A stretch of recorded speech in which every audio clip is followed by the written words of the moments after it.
Thanks for having me, everybody.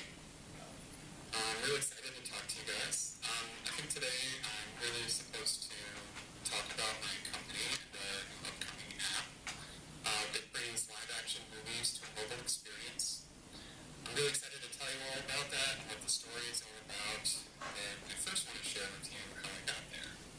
So not all of that has to do with coding or even technology, but I think that art is inseparable from the artist who made it. The decisions that led me to this unconventional path are a part of that story too. I'm a storyteller, but my characters can only go on an adventure because I've been on one myself. So at the very least, I hope I will sleep easier tonight knowing that I gave you guys a presentation that's different from all the others you've seen in the Expo.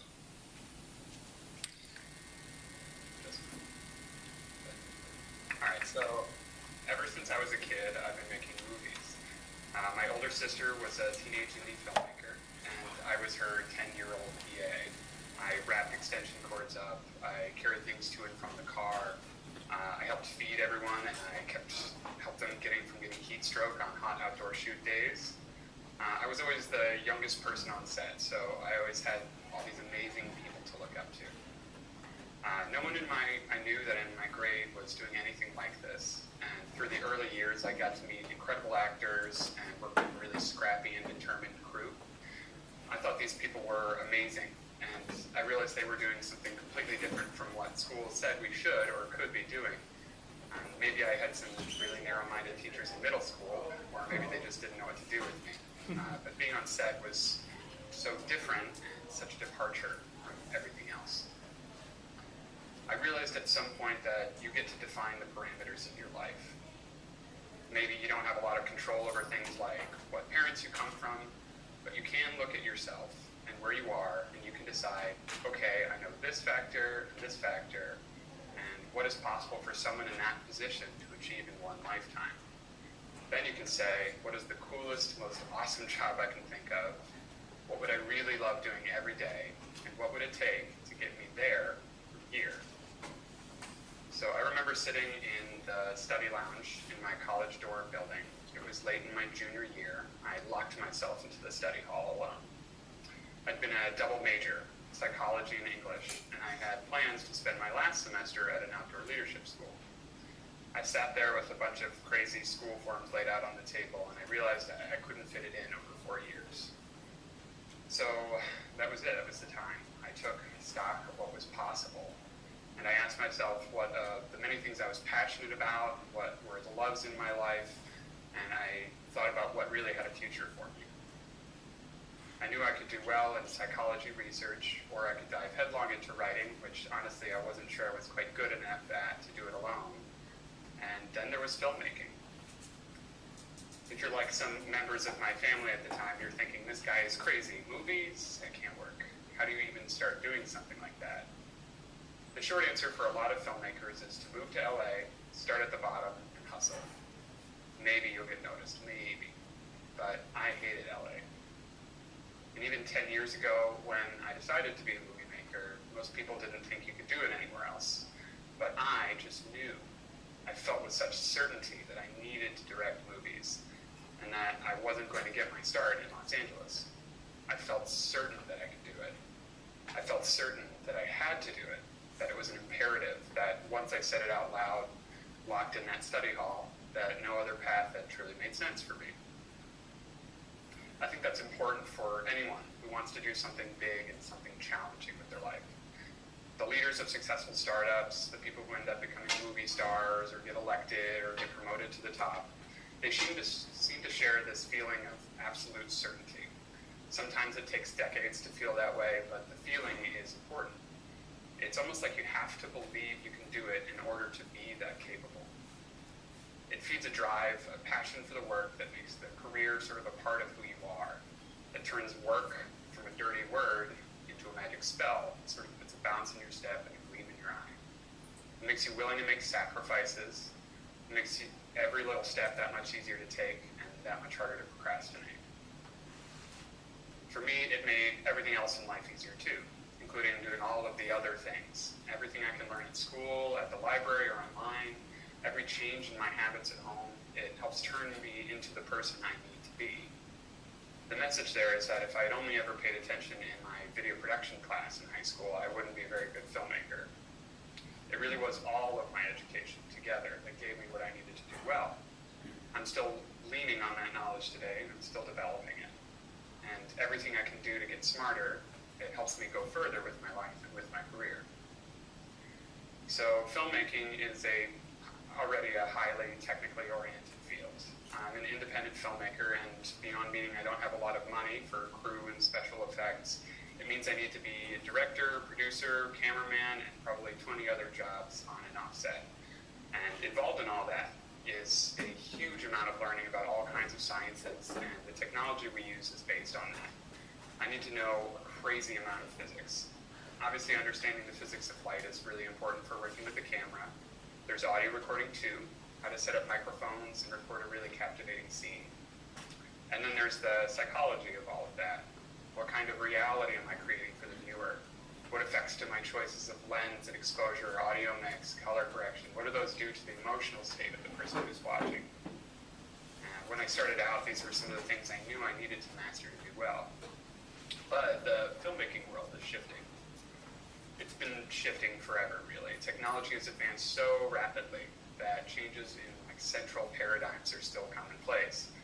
The industry has gone from silent to talkies, from monochrome to technicolor, from film to digital, VHS to DVD to Blu-ray, from grainy YouTube to 4K streaming services. Yet the industry is only 100 years old. We will always be playing catch up with this evolution of moving pictures. So for us at the Emergent Screen to add mobile development to the mix, it's a real challenge. I did have a lot of experience with computers before now. From my tinkering in high school, my IT job in college, and all the video editing I do too. But if you're taking this Remarks class, you know that it takes a little bit more than that to know how to build a real application. You need a whole other language. For us as filmmakers, we already have a dozen languages we need for our work, based on all the different specialties on set. We have to communicate differently with all those areas.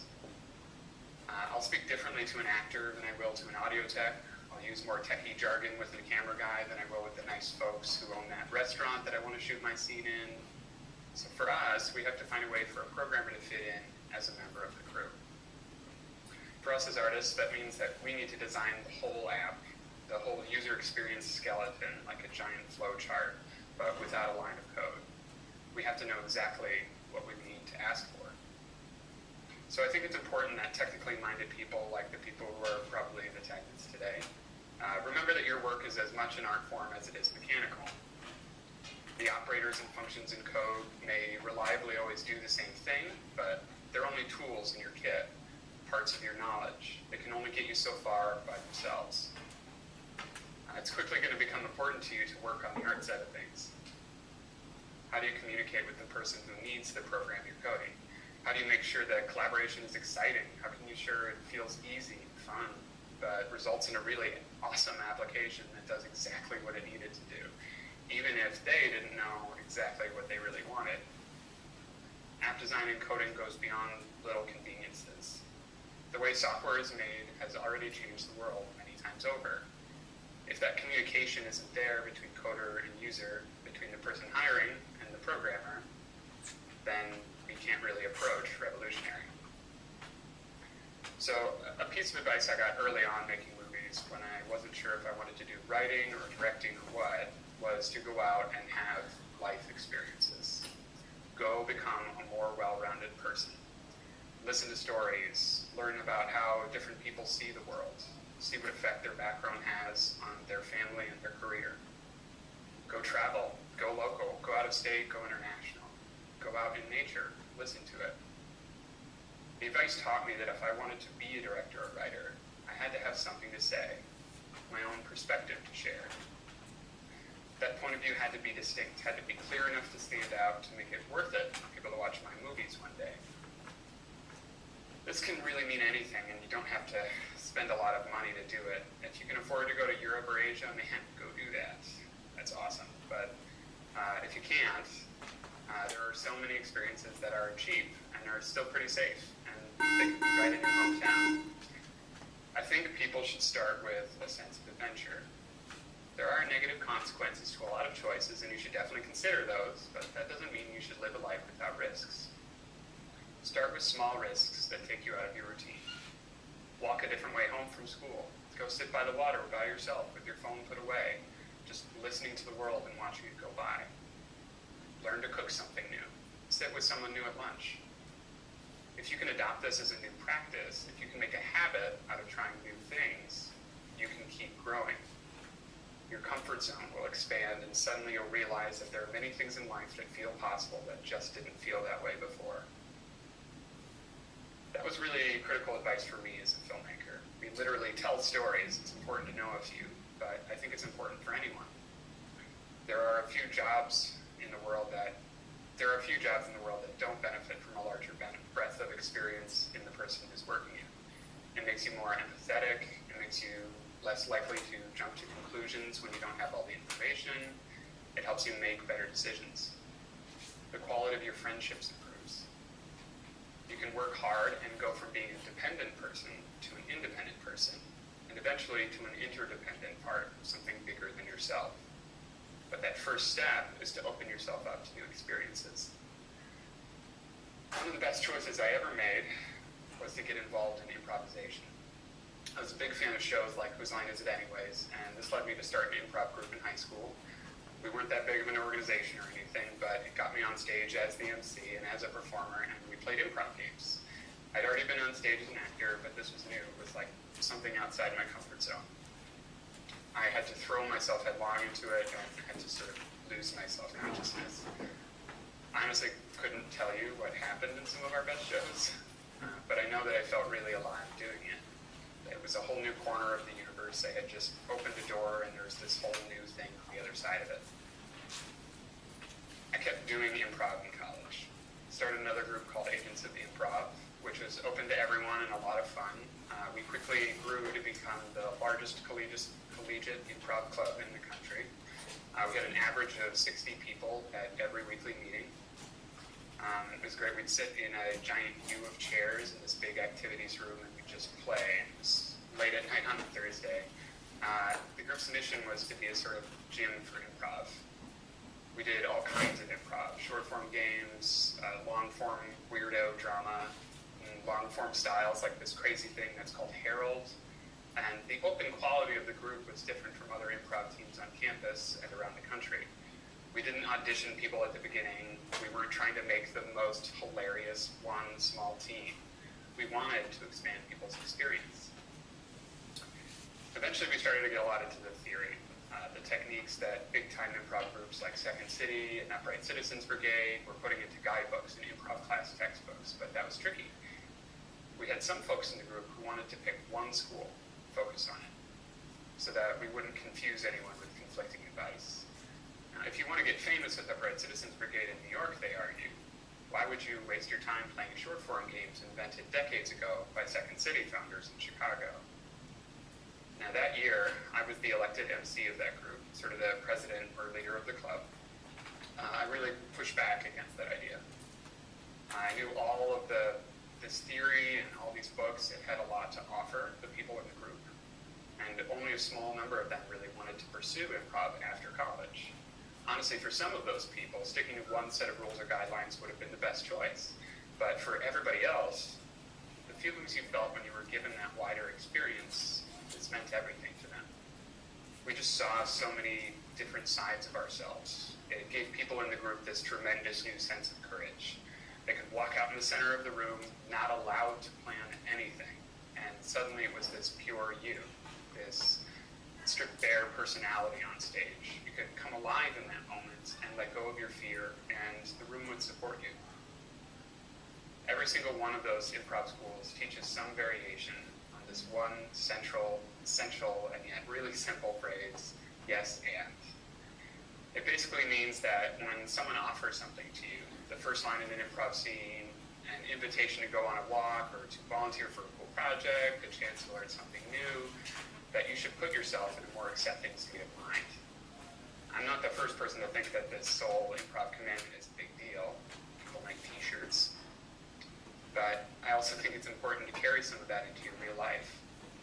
There are limits, but when I know I'm about to say no, I train myself to ask instead, why not? If you can open yourself up to new experience, if you can let go of a little bit of fear at a time, you'll realize that many of the constraints you think are holding you back are things you invented yourself. I really think that's the most important advice I can give you. Too often I've met young people who haven't considered careers in the thing they think is most awesome just because they don't think they can get there. Sure, it's possible that they're right, but if they're wrong, the only reason they won't have succeeded is because they didn't try. Sometimes you will fail, and even occasionally you will come up against a barrier you can't break. But I absolutely promise that the experiences you have along that path will show you what's next, will make you uniquely suited for your own future. Your dreams might change, your goals might shift, your path may meander, but you are each capable of incredible things if you start by believing you can and follow it up with hard work. So I kept making movies, campus TV, and videos through the rest of college. I kept doing anything I could to meet people, improve my skills, expand my experiences. I did a lot of reading about where the film business was going, how everything was changing, how some investors and a lot of stars and producers were losing faith in the traditional system in Hollywood. I visited the major cities where films are made, and I tried to get a sense for what it would be like to really live and work there. And that's when I discovered Chicago, where I am now. I started to dream about Chicago and working on movies here. I didn't really know what to expect, but I felt certain that I had to go. I took an enormous risk. After a series of smaller experiences that showed me what I was capable of, I finally believed that I could come here. 5 months after finishing college, I packed everything I could into my car, tied my old bike to the trunk, put $400 in my pocket, and I drove to Chicago. Now I want you to imagine what that's like. I didn't really have anyone here. I had no immediate family, I had no best friend who wanted to make movies too, I had no great connections, and I had no job. All I could do was hustle. Get new experiences, work a part-time job. It was exhausting. It was tiring, and there were many nights, and there still are many nights, where I questioned my sanity. But I have been building momentum. Every new experience makes other new experiences possible. Sometimes you stumble into a new adventure, and that choice, that yes and, can carry you forward. Almost by accident, I started working for a company in Chicago called The New Colony. They were at the time a one-year-old not-for-profit theater company, but the leadership wanted it to be more, to involve theater, film, music, and more in stories that were told sort of across media. I got involved with them, helping put up plays and building a new filmmaking department. After about a year, I got to direct my first film with The New Colony. That was called So Many Days. We got a little press for that, and then life kept moving along, and I've kept building from there. With The New Colony, I went on to direct a short documentary and then an 8-part sitcom, which was filmed in front of a live studio audience. Every time I work on something, I add something to myself, something I can bring to the next film set I'm on. Through this whole adventure, I came to realize the sort of central things that matter to me as a filmmaker. I've come to realize that if I keep my eye on these things, the things I say I want to be doing, that I will never really fall off that path. Every experience, no matter how different, no matter how frustrating, no matter how little it pays, it can help me achieve my goals if I take the right lessons away from it and make the right connections while I'm doing it. Through these experiences, I realized I wanted to make live action as opposed to animated films. I've determined that I'm more interested in narratives than I am in documentaries. I also realized that I thought there was a lot of powerfully awesome stuff you could make when your process was collaborative and depended on a group of people and what their experiences brought to the table instead of just one person's perspective. And I learned from working with The New Colony that the audience had a lot to offer too. Maybe they don't always know what they want, but if you're good at it and you ask them the right questions, you can give them what they really need. So right now, I'm taking another step, my next new experience. If moving to Chicago and working with The New Colony was me saying yes to being a filmmaker, then starting my own company is the and. You don't start a new company in a vacuum, especially in the arts or technology. So if you go back and you think about the story I just told you, I couldn't ignore that past. Everything about me, from playing video games when I was a kid, to helping my sister on her movies, to being an outdoorsy kid at summer camp, to my college improv troupe, to the 16-hour drive to Chicago, all of it gave me a roadmap to the next adventure, and it gave me the courage to strike out on my own. So I began thinking about the movies I'd been making, how they looked and sounded, and how I was able to get them made. I knew from the outset that I wasn't going to be able to secure tens of millions right away to make big blockbusters. I asked myself, what are the coolest film projects I've seen that didn't rely on the Hollywood system to reach me? One of the most remarkable projects I've seen, which has now actually been around for a while, was released not very long after the promise of HTML5 was being fulfilled, and right around the time that Google was working on releasing the API for Google Maps and Street View. Chris Milk was the director. He collaborated with the band Arcade Fire and other artists to make an interactive music video for the song We Used to Wait. The project is called The Wilderness Downtown, and you can still experience it in Chrome, and I think Mr. Myers will give you the link. I don't want to give too much away about it. You should definitely go watch it yourself because it's really, really cool. But the site starts by asking you the address of the home where you grew up. So by combining moments in the song with interactive elements like postcard to your younger self, scenes which seem to be filmed in your own neighborhood, and computer-generated forests growing in an instant, the audience is drawn in. Instead of just identifying with the character on screen, you feel like you are the character. You are a part of the story being told to you. The impact is real and individualized. Chris Milk's work inspired me. I realized it was this kind of interactive wizardry, the storytelling through UX, that I found so fascinating. As an independent filmmaker, you start producing any project at a disadvantage. Even if you raise $1 million to make and sell your movie, it is incredibly difficult to get it in front of an audience. There are so many people making videos out there today that you really have to have great connections and a marketable idea to get your movie to be popular. And even if it is, even if you go to a dozen film festivals, even if you get 50,000 or 1 million hits on YouTube, you won't make any money. Your company almost certainly will go bankrupt. If you're lucky, you'll pay off all your debts for making the movie. You're basically expected to keep repeating this cycle again and again until you give up, get too old, or magically hit it big. And that's pretty frustrating.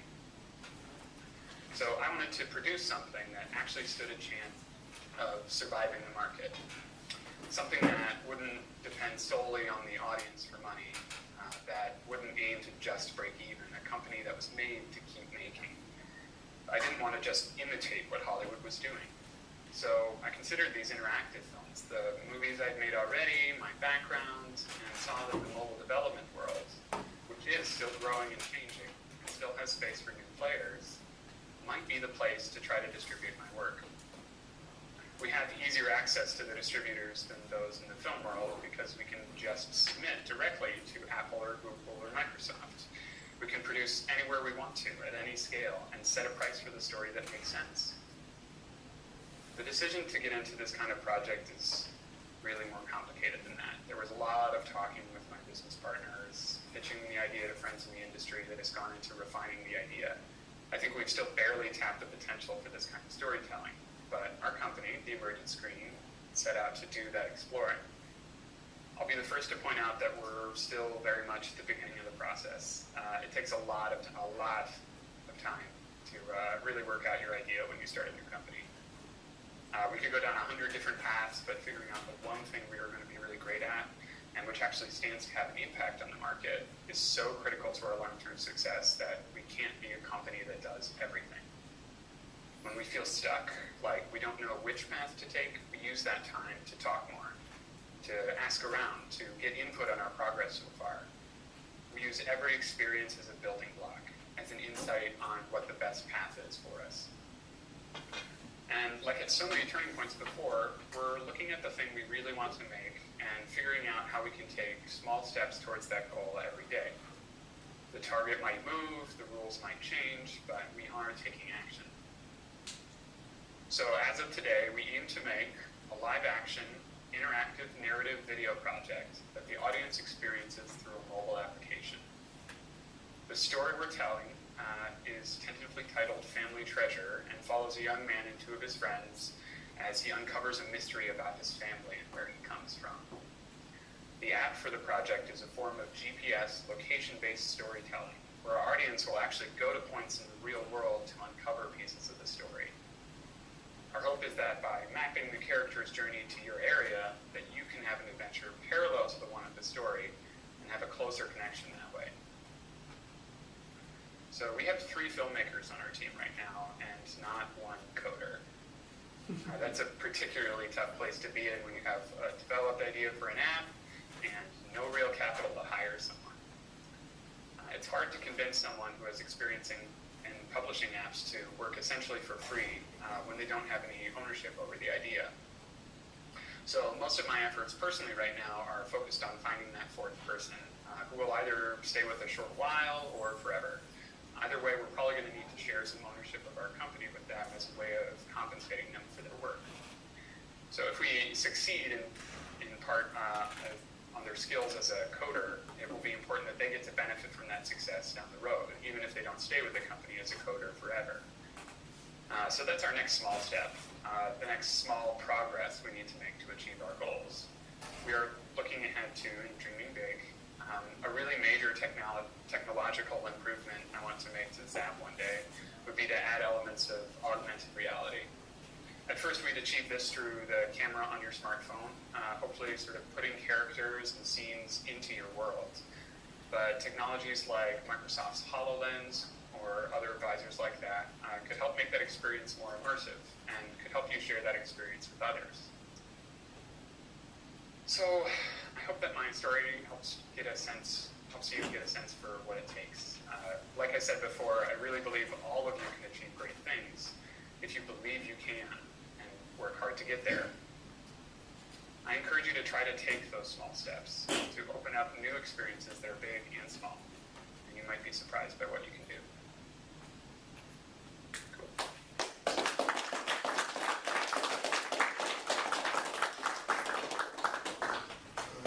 Do we have any questions?